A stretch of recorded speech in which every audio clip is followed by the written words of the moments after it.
Okay, number 55. I'm going to start by dividing both sides by -4. So sine of 3 theta is equal to 1/2.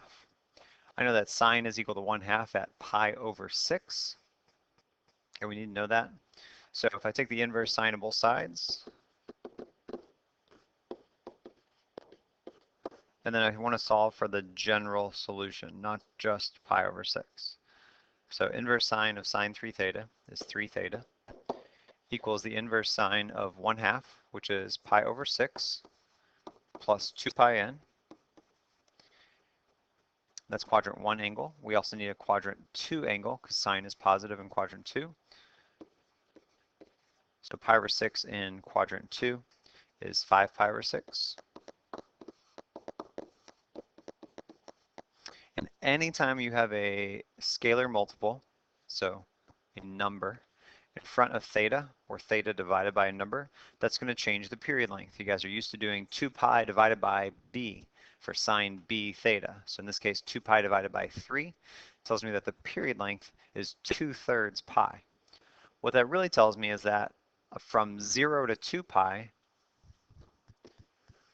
on that domain, we're going to have 3 cycles of the sine curve instead of 1 cycle from 0 to 2 pi. That also means that I'm going to have, instead of having 2 locations where sine is equal to 1/2 at pi over 6 and 5 pi over 6, I'm going to have 3 times as many. So 3 times those 2 locations is 6 locations. To find the 6 locations, you have to use the general solution. So that's what I've done here. I can't write that as one angle, pi over 6 being in quadrant 1, 5 pi over 6 being in quadrant 2. I can't write that as like a pi over 6 plus pi n, because pi would be a full half circle around the unit circle on the graph, and that doesn't work. So I have these two. Now I'm going to divide both sides by 3, get the theta by itself, divide everything by 3. And so that's going to lead to theta equals pi over 18 plus 2 pi over 3 times n, and 5 pi over 18 plus 2 pi over 3 times n. And then just to keep it easy, I like to put those denominators, I want to have common denominators, so I'm going to rewrite that as theta equals pi over 18 plus, let's see, multiplied by 6 on top and bottom, so 12 pi over 18 times n, and 5 pi over 18 plus 12 pi over 18 times n.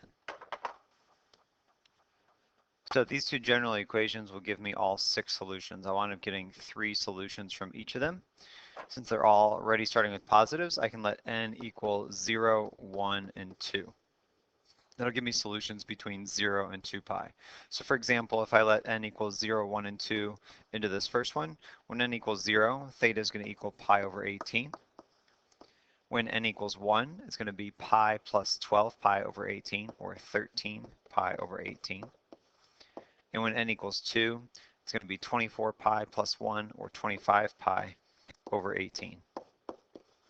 When I let n equals 0, 1, and 2 into the second expression, I'm going to start with 5 pi over 18. And then 5 plus 12 is 17 pi over 18. And then 5 plus 24 is 29 pi over 18. And if you wanted to, you could say, okay, what if n equals 3? Well, in the first expression, I'd have pi plus 36 pi over 18. And so that would be 36 pi over 18 is already 2 pi. So you're already too far past 2 pi. On the second one, same thing, be 5 pi plus 36 pi over 18. It would be too far.